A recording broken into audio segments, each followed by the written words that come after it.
Avez-vous déjà entendu parler de la Macédoine du Nord ? Probablement pas, car quand on parle des Balkans, ce n'est pas le premier pays qui nous vient en tête, et pourtant, il est bien là.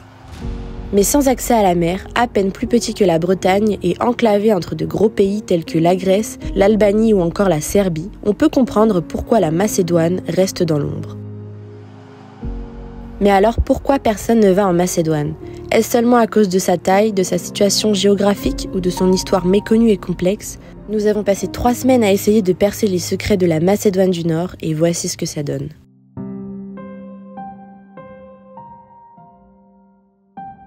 Commençons par le commencement. Les premières traces de la Macédoine remonteraient au 7e millénaire avant Jésus-Christ, pendant l'âge du néolithique, mais ce n'est pas vraiment à ce moment-là que l'identité du pays s'est construite telle qu'elle est aujourd'hui. Peuplé à l'origine de Slaves, plus exactement de Bulgares, le pays est envahi par l'Empire ottoman au XIVe siècle et restera sous son contrôle jusqu'en 1912. Le premier événement qui va réellement marquer l'histoire du pays dans sa quête identitaire et culturelle va être l'insurrection d'Ilinden, qui est une révolte contre l'Empire ottoman ayant eu lieu en 1903. En 1912 ont donc lieu ce qu'on appelle la Première Guerre balkanique et la Deuxième Guerre balkanique, qui mèneront à la dissolution de ce qu'est aujourd'hui la Macédoine du Nord entre 3 États, la Grèce, la Bulgarie et la Serbie. Se passe la Première Guerre mondiale, où à ce moment-là, la Macédoine appartient au royaume des Serbes, Croates et Slovènes, et qui par la suite va devenir partie intégrante de la Yougoslavie à partir de 1929.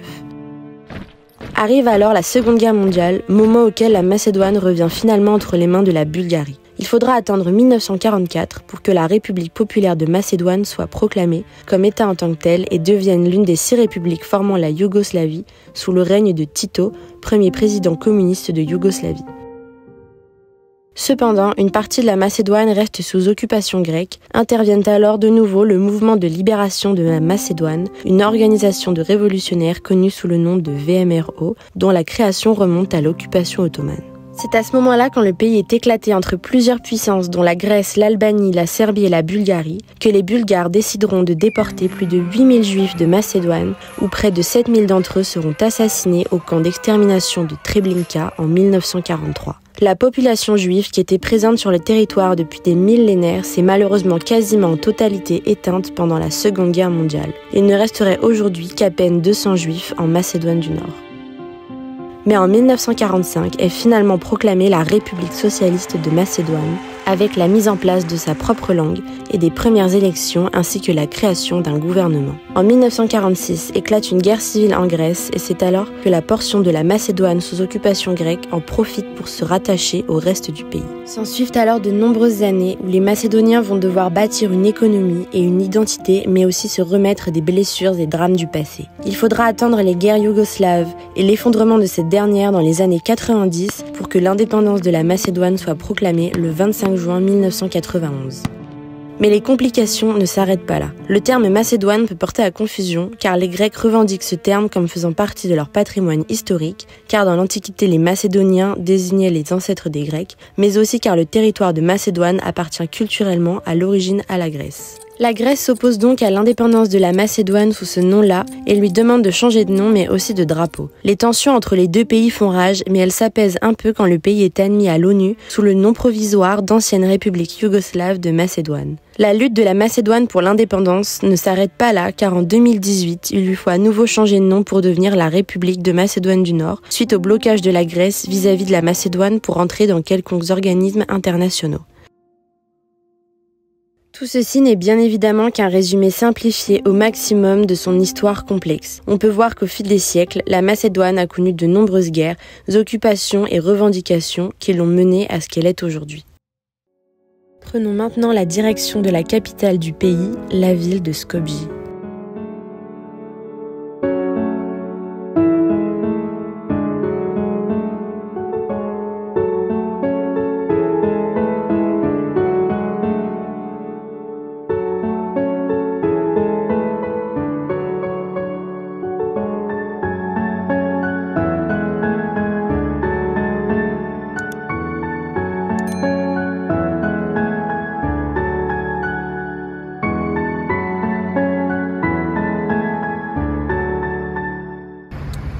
Voilà, encore un énorme bâtiment. T'as vu toutes les statues là-haut? Mais oui. Toutes les statues, ça. on a trouvé en fait, ce serait le Théâtre National Macédonien. Dedans ça a l'air encore plus beau, mais franchement le bâtiment est incroyable, magnifique. Madame. Oh, belle statue, elles sont superbes les statues ici. Ouais, franchement, il y a pas mal d'art, de statues et tout, c'est stylé hein. Ça a l'air vraiment beau, comme enfin, l'architecture dans la ville et tout. Alors, vraiment entre les grosses colonnes là.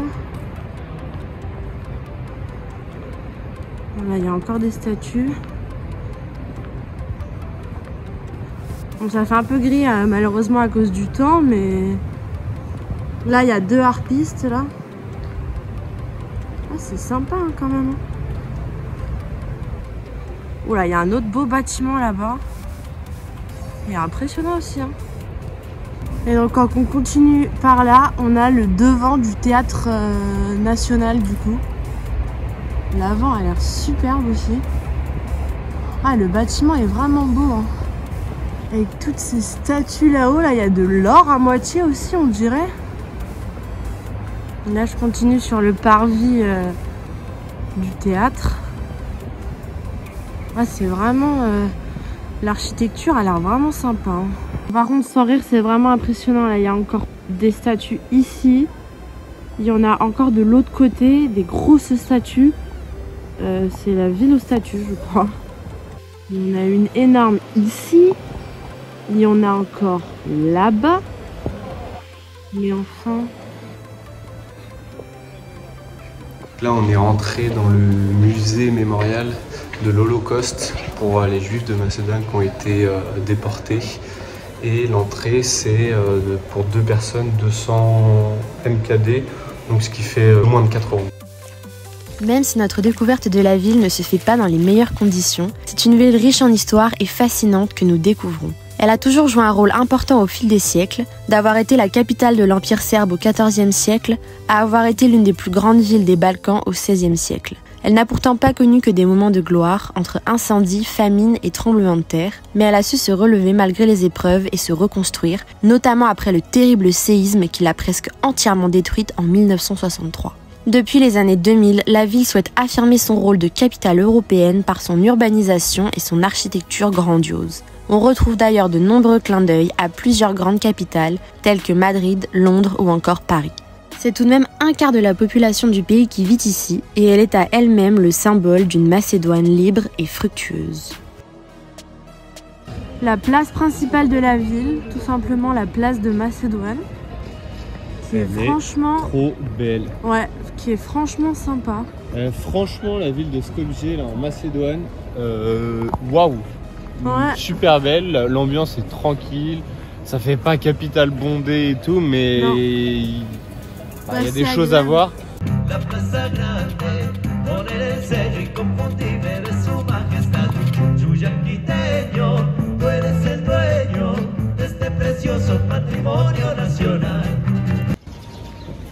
Bon, bah ça y est, il pleut. Ça veut dire qu'il est temps d'aller manger. À table. De toute manière, il est bientôt 13h30. Non, il est bientôt 14h même. Ouais. Il y a mon bide qui grogne. J'ai pas de capuche. Pourquoi il n'y a plus personne dans la rue? Non mais attends. Ils ont tous déserté la rue, il n'y a plus personne. Alors, on est trempé. Je suis trempée. On n'a pas de parapluie. Et il serait peut-être temps d'en acheter un. On hésite à en acheter un, ouais, parce que il va continuer à pleuvoir. En fait. C'est que pleuvoir. Voilà. Tu voulais qu'on achète un parapluie? Il y en a plein là. Tu peux choisir lequel tu préfères. Tu nous en décroches un? Ouais. Allez. Je suis trop petit. Mince. Bon, les rues du Vieux Bazar sont pas très animées là, avec le temps, mais bon. Bah là, le soleil se couche dans 1 heure, donc la vie un peu va s'arrêter d'ici 1 heure. Et là, de voir à quel point tous les magasins ont fermé et tout. Ok. Combien? 5 €. Ah oui, ok.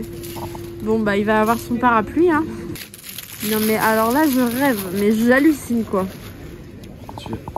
C'est ton caprice de parapluie. Moi, je m'en foutais en vrai, hein. Ah ouais? Monsieur voulait son... C'est ça parce que tu voulais faire le James Bond avec ton parapluie, c'est pas possible. Non. Je sais même pas comment l'ouvrir. Allez, ciao. Allez, toi tu veux pas venir? Ne viens pas. C'est super parce qu'en fait il pleut quasiment plus. Donc vraiment on a une très bonne impression. La ville est vraiment belle, super agréable. Il y a vraiment des choses à voir. Donc pour un city trip de 2, 3, 4 jours, c'est top. Ça vaut vraiment le coup de venir découvrir cette capitale qui a des airs de grande capitale européenne alors que c'est quand même une plus petite ville. Si vous voulez venir la découvrir, on vous le recommande à 200%.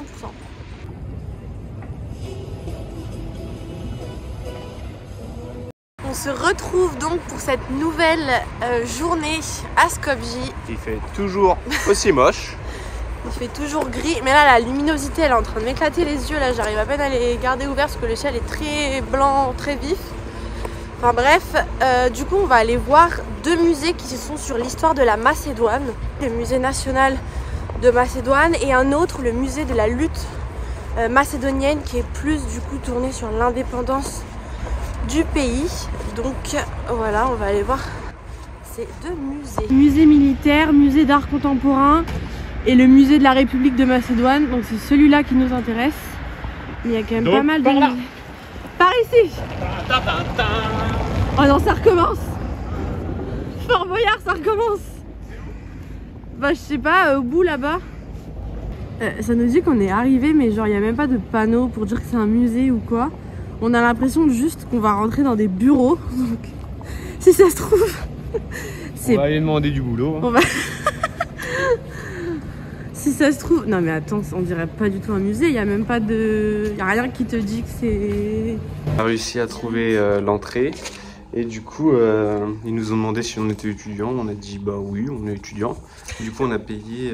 Ils nous avaient même pas dit oui, vous êtes étudiant, c'est bon. Ouais. Du coup, on a payé 50 den par personne. Donc, ce qui fait moins d'1 euro. Parce qu'un euro, c'est 60 den. Donc, ça fait un peu moins d'1 euro. Et c'est moitié prix du coup, sinon c'était 100 den par personne. Ça faisait 200. Donc là, au final, on a payé 100. Ça fait l'équivalent de...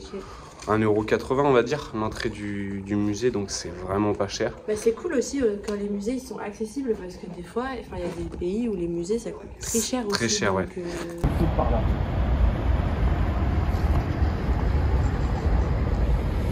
Là on est monté à la forteresse de la ville. On est vraiment sur les hauteurs de la ville.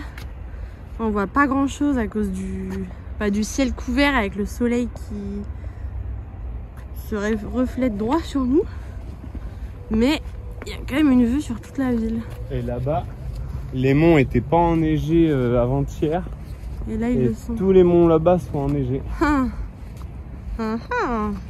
Et voici l'autre musée, le musée de la lutte macédonienne. L'entrée est assez impressionnante. Bon, le bâtiment tout court. Hein. Bah oui, le bâtiment, il est vraiment magnifique. Bah là, hein. Vas-y, hein. Bébé. Ah, sacré plafond. On sort du musée, donc c'était super intéressant. Et donc on a payé tarif étudiant encore une fois. On nous a demandé si on était étudiant, j'ai dit oui. C'est à cause de notre tête de bébé. Et du coup on a payé 2 € pour celui-ci. Donc en tout on a fait 3 musées. Et on a payé 9 € pour les 3 musées à 2 personnes. 9 € en tout hein, pour les 2 personnes. Donc franchement c'est vraiment pas cher. Ça permet vraiment de comprendre un peu mieux l'histoire de la Macédoine. La ville de Skopje est notamment la ville d'origine de la très célèbre Mère Teresa. Née de parents albanais, la sœur catholique Mère Teresa, figure emblématique de la paix, est ici mise à l'honneur au travers d'un petit musée mémorial exhibant des objets lui ayant appartenu et retraçant sa vie. Elle a principalement œuvré en Inde, à Calcutta, et a reçu de nombreuses distinctions à travers le monde, dont notamment le prix Nobel de la paix en 1979, mais son ultime consécration est le fait d'avoir été déclarée sainte en 2016. La Macédoine du Nord est un pays où l'artisanat et le travail manuel sont encore très présents. Pas d'immenses usines ou d'industries à perte de vue, mais plutôt des productions locales à taille humaine. fait dans une certaine tradition et authenticité. À Ohrid, nous rencontrons ce petit forgeron qui travaille le métal, seul dans son atelier, en utilisant une technique traditionnelle ancestrale permettant de chauffer les braises à l'aide d'un système de soufflet. Comme beaucoup de métiers ici, on se transmet le savoir-faire de génération en génération, et cet homme n'échappe pas à la règle. Il fait ce travail depuis l'âge de 11 ans et a repris le flambeau de son père, qu'il avait lui-même repris du sien. Selon la région du pays dans laquelle on se trouve, c'est divers fruits et légumes qui sont cultivés. Au sud du pays, par exemple, c'est la pomme qui est la star de la région.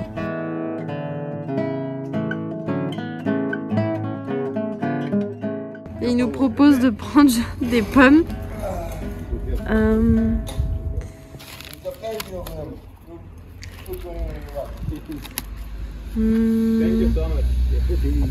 Ils nous ont dit que là c'était une des régions où il y avait le plus de pommes au monde et ça fournit les pommes pour toute l'Europe et elles sont sincèrement délicieuses. Alors selon eux c'est les meilleures pommes du monde et franchement elles sont douces et sucrées, franchement un régal. Et ils étaient trop sympas. Hein. Trop sympa, direct on prend de l'essence, bah, prenez des pommes avec. Mais bon, malheureusement, il nous a dit que c'était aussi une des régions de la Macédoine qui était la plus pauvre. Donc avant, il y avait l'équivalent de 1300 habitations dans les alentours. Et à l'heure actuelle, il y en a plus de 350. Il disait que les gens partaient beaucoup de la Macédoine parce que malheureusement, c'était dur de trouver du boulot et qu'il n'y avait pas grand-chose au niveau de l'économie, quoi. Le mec, il nous a même dit que si on voulait acheter 16 kilos de pommes, il y en avait pour 1 €. Alors 16 kilos de pommes, je sais pas ce qu'on en aurait fait, mais pour faire des compotes, des confitures et tout l'hiver, c'est trop bien. Des quoi. tartes. Des tartes aux pommes. Ah, mais ouais. dans le van, je sais pas où on met 16 kilos de pommes. Hein. Ouais, ça fait peut-être beaucoup.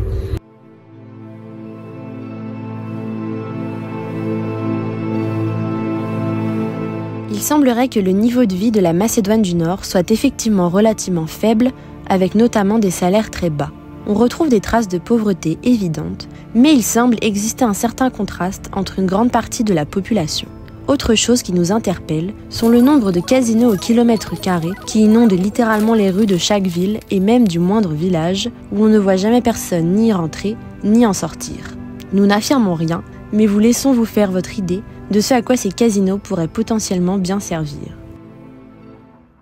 Non mais regardez où est-ce qu'on vient de se spotter. Au milieu du néant. En fait, il y a une petite église orthodoxe là, mais qui doit pas être bien fréquentée. Donc on a fait, on a fait un chemin avec des immenses piscines de flotte, 2 km de piste. Hyper gadoueux et tout, c'était pas ouf. On voit même plus les montagnes, enfin à peine tellement il y a du brouillard. Et là on est dans un immense un champ d'herbe là à moitié. On est vraiment perdu au milieu de nulle part quoi. Où est-ce qu'on est allé se fourrer encore? Vraiment le temps là c'est brumeux hein. On est dans la purée de pois jusqu'au cou. Ah oui, il y a des caméras. Ah bah d'accord. Et il y a de l'eau. Ça c'est cool par contre. On explore un peu la zone. Il y a des sortes de chaises là-bas. Il y a un banc. Ok. Continue notre exploration. Sommes-nous réellement seuls? Il y a moyen que l'été il y ait pas mal de monde parce qu'il y a plein de tables de pique-nique. L'été ça doit être assez agréable. Là c'est un peu plus hostile en hiver. Autant l'endroit que le chemin pour y venir. Mais genre...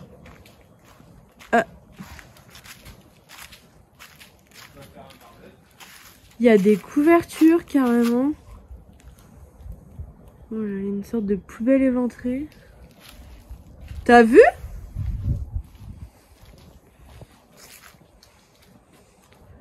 Il y a de quoi faire un barbecue. Ah oui, bah...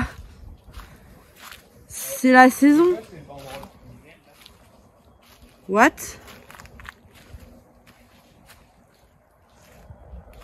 Y a quelqu'un qui est venu faire un rituel pour Halloween ou quoi? Mais vas-y pas, vas-y pas. Hein. C'est des sortes de... C'est des planches, y a des banderoles. Genre crime, mais c'est marqué en alphabet cyrillique alors on va pas... Mais what? C'est quoi cette endroit? Sommes-nous en danger ici? Je sens qu'on n'est pas seul. Ah mais regarde, il y a un bout de concombre récent. Mais ça on s'en fiche. Bah non, ça veut dire qu'il y a des gens qui sont venus récemment là. Regarde. Ah. Oula. Très récemment, genre aujourd'hui. Le cadre est un peu flippant, j'avoue. Mais bon. J'espère juste qu'il va pas y avoir des gens bizarres qui vont venir la nuit ou quoi. C'est toujours un peu le risque avec les endroits isolés. Là, en pleine forêt et tout.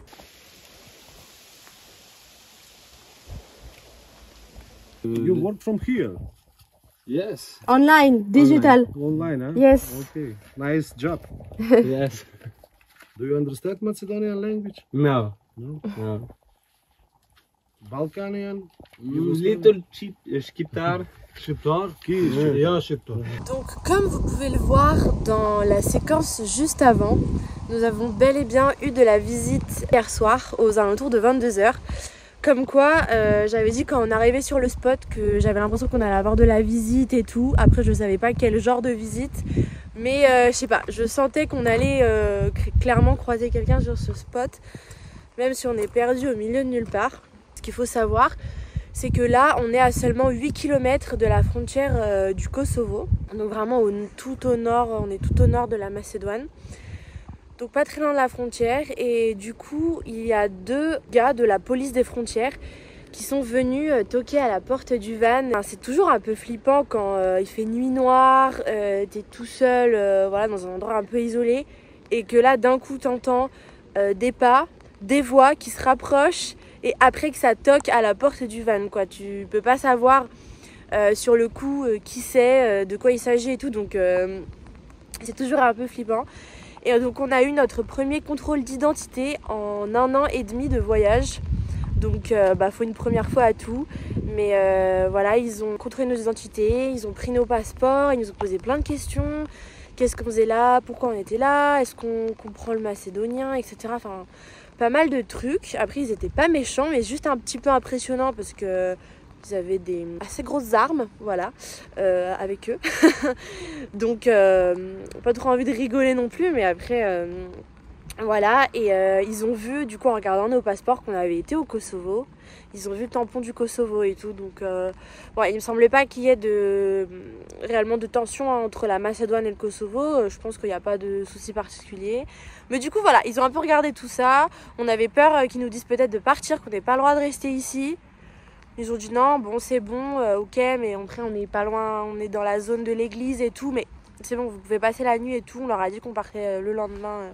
Demain matin de toute façon. Et après il nous a carrément donné son numéro en nous disant qu'ils allaient patrouiller dans la zone toute la nuit et que s'il y avait le moindre problème il nous donnait son numéro et tout. Donc ok, du coup on avait un peu peur que ça craigne et tout. Il nous a dit non mais bon, je vous le donne au cas où, parce que voilà, on est dans une zone frontalière, c'est toujours un peu plus surveillé, contrôlé. Voilà, bon après il nous est rien arrivé de plus, on n'a pas eu besoin de l'appeler, ils sont pas revenus. Et voilà pour la petite anecdote de ce petit spot qui nous est arrivé hier soir.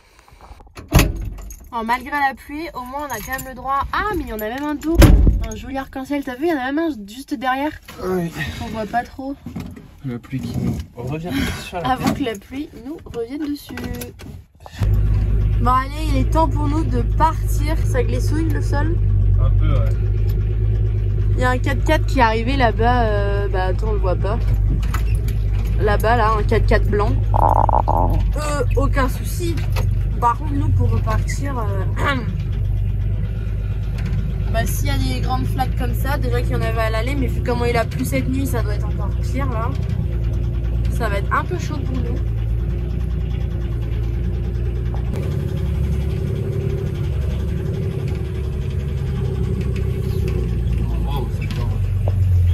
Mais c'est beaucoup plus lourd. Oula, non, je prends pas là ici. Ceux-là encore, ce chemin, on l'a fait hier, alors que dans l'autre sens, je ne sais pas dans quel état il est.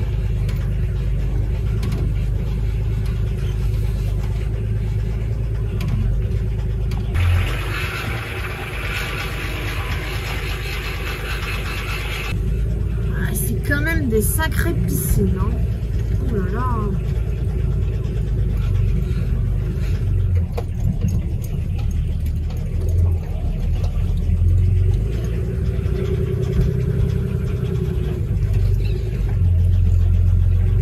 Un peu afro de l'accès quand même. Hein. Oh là, c'est moyen là. Oh là là là là là là. On aurait pu y rester dans la hyper grosse là juste avant. On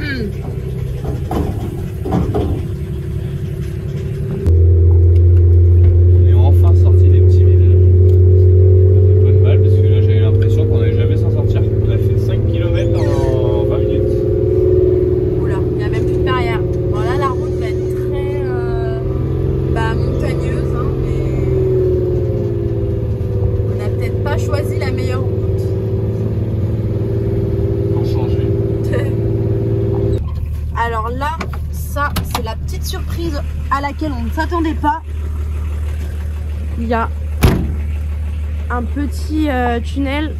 Je vais mettre devant pour voir si ça passe. Vas-y.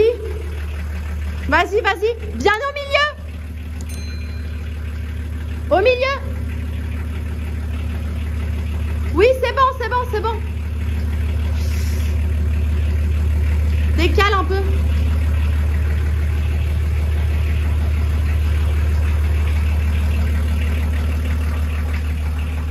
Eh ben,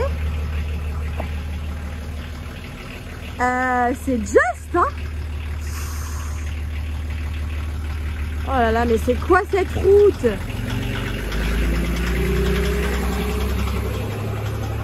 Eh ben, c'est passé pile poil, hein. Il n'y avait pas beaucoup d'espace en haut, hein.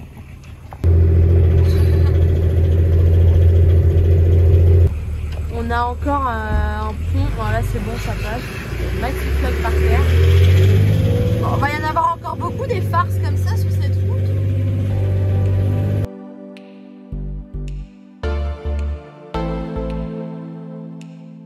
Principalement montagneux, c'est 45% du territoire qui se trouve à plus de 500 mètres d'altitude. Le pays bénéficie d'une nature dense et encore relativement préservée. On y trouve une cinquantaine de lacs, dont le lac d'Ohrid, le plus ancien d'Europe, mais aussi l'un des plus profonds. Plusieurs chaînes montagneuses, notamment celle des monts Char, avec des sommets à plus de 2000 mètres d'altitude, principalement à l'ouest du pays, font de la Macédoine le paradis de la randonnée, mais aussi des sports d'hiver. La randonnée est réellement quelque chose que l'on aurait voulu illustrer dans cette vidéo, mais les conditions météorologiques avec la tempête et l'hiver s'installant à grands pas ont malheureusement compromis nos plans. Parmi les endroits naturels incontournables à voir, on retrouve le parc national de Mavroro, mais aussi le canyon de Matka. Avec des températures plus clémentes et un brin de soleil, la Macédoine est sincèrement un bon choix pour les amoureux de la nature et des grands espaces. Vieux de plus d'1 million d'années et atteignant une profondeur de 300 mètres à certains endroits, le lac d'Ohrid est le plus ancien lac d'Europe. À cheval entre la Macédoine du Nord et l'Albanie, les réglementations des deux pays vis-à-vis du lac sont bien différentes, ce qui complique sa protection. En effet, il est riche de plus de 200 espèces endémiques et possède une faune et flore unique qui lui valent d'être classé au patrimoine mondial de l'UNESCO. Il est malheureusement aujourd'hui en danger à cause de la surpêche et de la pollution, mais aussi avec le tourisme qui s'y est beaucoup développé ces dernières années et qui a engendré de lourdes conséquences pour le lac, comme le rejet des eaux usées non filtrées dedans par exemple. La préservation de ce lac par le gouvernement macédonien est donc un sujet de désaccord avec l'Albanie qui ne voit pas les choses du même œil. On s'est arrêté dans un petit resto au bord de la route et de l'extérieur on savait pas du tout que ça allait être comme ça. On avait juste vu l'extérieur. Et en fait, en rentrant dedans, enfin on avait juste vu la terrasse à l'extérieur quoi. Et en rentrant dedans, c'est totalement une grotte. C'est original. C'est hyper original en vrai. Tu peux manger en famille là, dans une grotte. Là, la table, elle est vraiment encore plus dans la grotte. On n'a jamais mangé dans un restaurant, dans une grotte comme ça. Franchement, c'est hyper stylé. Et là, c'est l'entrée.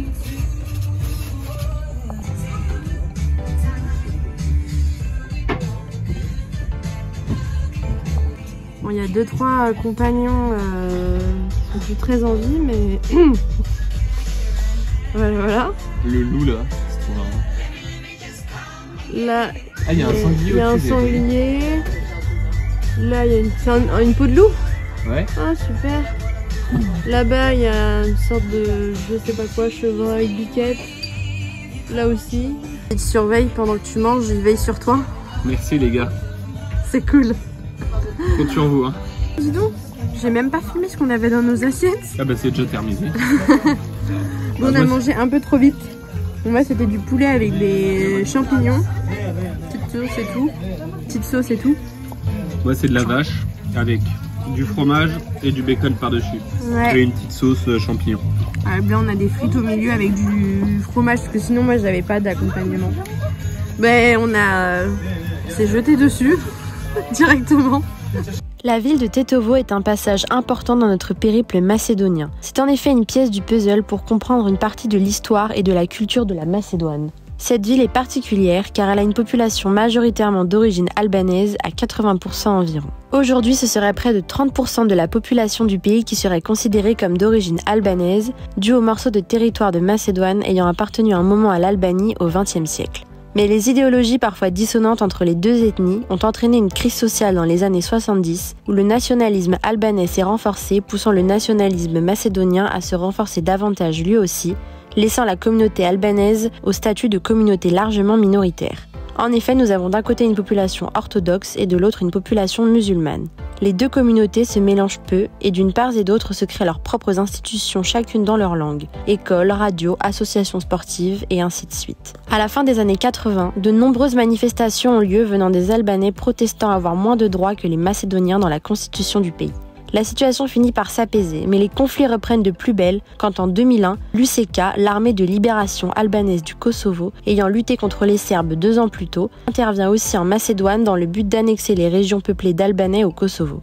Cette guérilla sera un échec, mais depuis, les relations sociales restent difficiles entre Macédoniens et Albanais, les Albanais se sentant mal intégrés et considérés comme immigrés par les Macédoniens.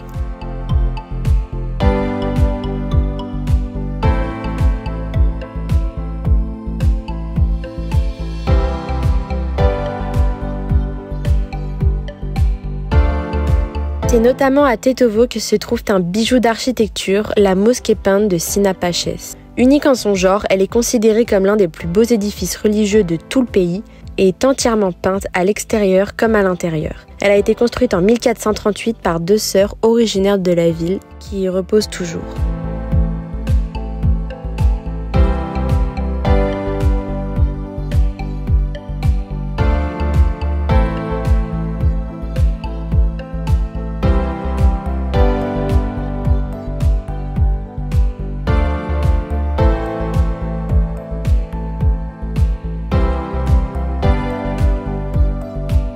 Pour terminer notre boucle du pays, nous redescendons par l'est, mais là le changement d'ambiance est radical. La population qui était très accueillante dans l'ouest l'est beaucoup moins, il n'y a plus d'étrangers et les gens qui parlaient aussi très bien anglais dans l'ouest ne le parlent plus du tout ici. Tout ce qu'il y a à voir dans le pays est concentré dans l'ouest. Il n'y a en toute honnêteté rien de très intéressant à voir dans l'est du pays. Globalement donc, la Macédoine est un pays intéressant à découvrir et plutôt insolite, puisque très peu touristique. On espère que cette vidéo vous a plu et que vous aurez aimé découvrir la Macédoine du Nord avec nous. Nous avons déjà 4 vlogs en ligne sur la Macédoine sur notre chaîne si vous voulez continuer à découvrir ce pays. Dans le prochain épisode, on vous fait notre van tour, on vous présente enfin Jerry, après 1 an et demi de vie dedans, pourquoi on a choisi ce véhicule, ses avantages et ses inconvénients. Merci à tous d'avoir regardé cette vidéo, n'hésitez pas à l'aimer et vous abonner, ça nous soutient énormément dans nos projets. Et on se retrouve dimanche prochain pour la suite de nos aventures.